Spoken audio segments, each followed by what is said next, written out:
Hey everyone! Today we're coming to you from Belgium's capital city, Brussels.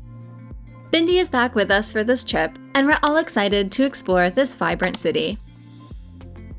Get ready for a city filled with amazing architecture, delicious food, famous quirky landmarks, and enough sweets to make your dentist cry. And of course, Bindi's take on how dog-friendly Brussels is.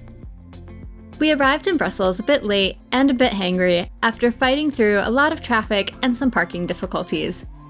But hey, it's nothing a couple of beers and a burger can't fix. So we headed to a place called Huggy's for dinner. Huggy's is a popular burger chain in Belgium, and they make some seriously good burgers.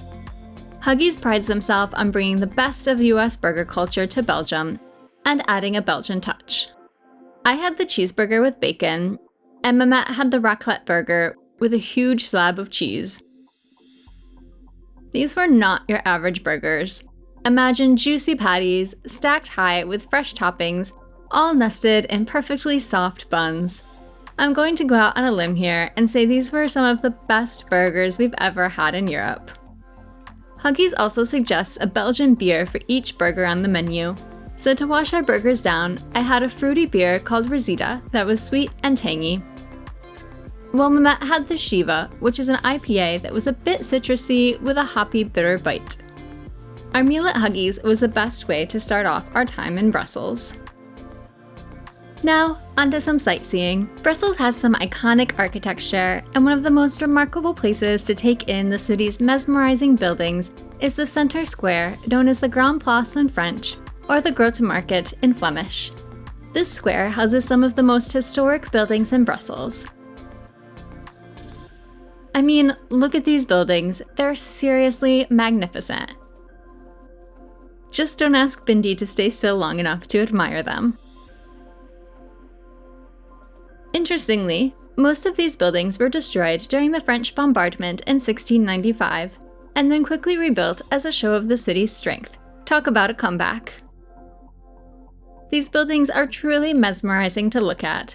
They're gilded with gold and covered with intricate details. You could easily spend hours studying them and learning about the symbolism and history of this square. What do you think of Brussels so far? If you're enjoying touring Brussels with us, please hit that like button and subscribe to see where our next adventure takes us. A walk around Brussels will treat you to many other architectural marvels. Some of our favorites included the Royal Palace, the Church of St. Nicholas, and the stunning view from the Mont des Arts. But Brussels has a quirky side too. You can't tour Brussels without seeing what is arguably one of the most famous sights in the town. Behold, the Mannekin Pis. This statue is a bit of an enigma, as we know it has been there since 1619, but no one truly knows why. It's actually quite crazy to see what a large crowd this very small statue attracts. What we found most interesting was how much joy the city takes in dressing up this statue. He actually has a museum which houses over 1,000 of his outfits. After walking around to view all of these beautiful buildings, there's no doubt you'll be ready for a snack. And the best snack to get in Belgium is definitely frites, Mehmet's favorite. A local friend told us that the best frites to try in the city center are from Fritland. And let me tell you, waiting in line for these was totally worth it. These golden beauties were so crispy on the outside and flaky on the inside. Talk about the perfect salty snack to fuel the rest of our day. As with most cities, the best things lie outside of the city center, and that is true for Belgian frites. About a 20-minute walk outside of the city center is a place called Maison Antoine. Dubbed the best frites in the world by a number of people and publications, there isn't much to dislike about these fries. We sat and enjoyed ours on a bench nearby, while Bindi waited not so patiently for us to drop one. They were crisp, fluffy, and perfectly salted.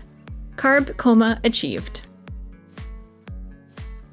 When you think of Belgium, I'm sure one of the first things that comes to your mind are waffles, and Brussels takes waffles very seriously. However, to be honest, we were a bit disappointed with the waffles from the popular places in the tourist center. So once again, we ventured outside of the touristy areas to find a hidden gem, a place called Gaston in the St. Catherine neighborhood.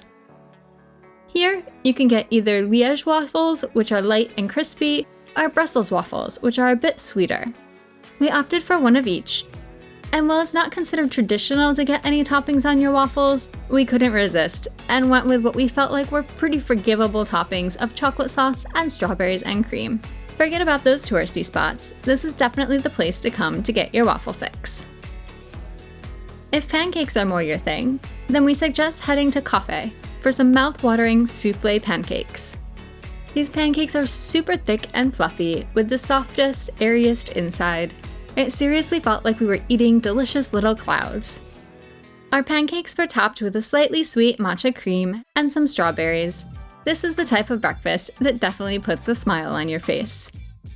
And for those who crave savory options for breakfast, they have those too. I had a mushroom benedict that satisfied my need for some veggies. And we can't forget, they also serve some great coffee. After breakfast, take some time to explore the St. Catherine neighborhood. It's a charming area with lots of boutique shops and plenty of great-looking and smelling restaurants.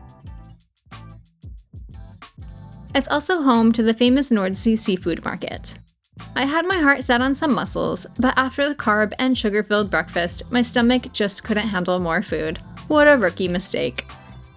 I figured I would go back the next day, without realizing that Nordsee, just like many other places in Brussels, are closed on Mondays. I guess that's just an excuse to make another trip here. Of course, no Belgium adventure is complete without some of the famous Belgian beers to wash down your frites and waffles.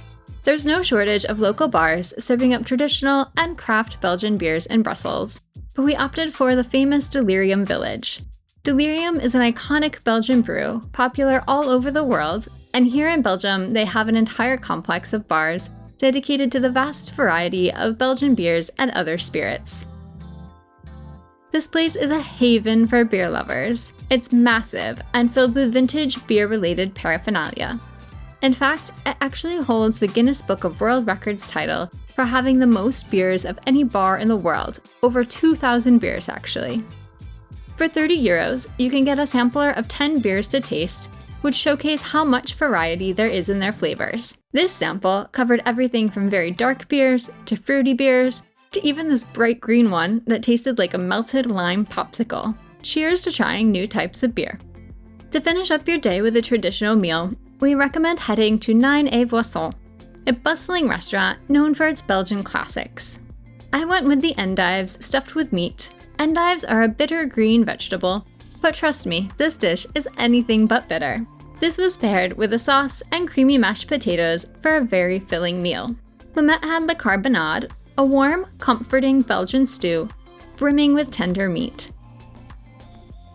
This stew is exactly what you'll be craving after a day of exploring Brussels in Belgium's less than stellar weather.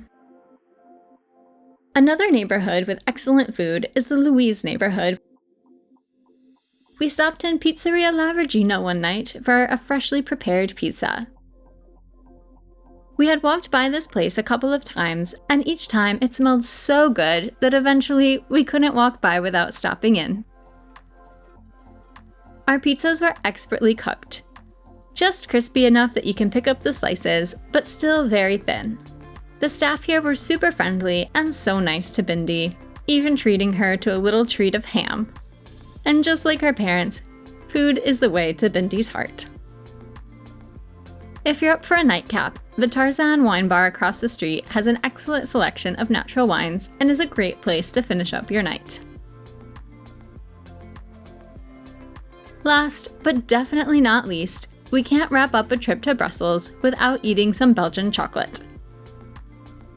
There are so many chocolate shops all over Brussels, each filled with amazing-looking chocolate creations.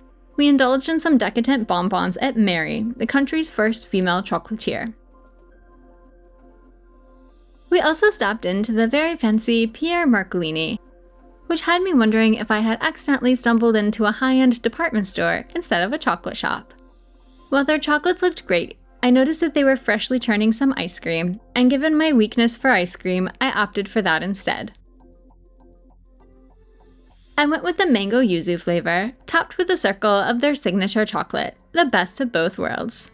As usual, Bindi accompanied us on this trip, and we found Brussels to be very dog-friendly. The Brussels Park is a lovely large park for a nice dog walk.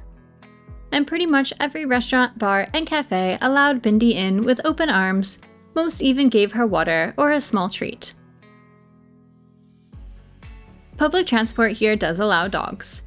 Technically, they're supposed to be wearing a muzzle, but let's just say the rules seem flexible as we did notice plenty of dogs riding the tram without one. And Bindi's review is in. She gives Brussels a positively 5-star rating for dog friendliness. Brussels was a whirlwind tour of delicious food, stunning sights, and quirky charm. If you have a sweet tooth and love carbs, this city is truly a great destination for you. We hope you enjoyed this trip to Brussels with us. Are you planning a visit yourself? Let us know in the comments if you have any questions or if there are places we should check out the next time we're here. Hit that like button if you enjoyed this adventure with us, and subscribe to join us on our next trip to Lille, France.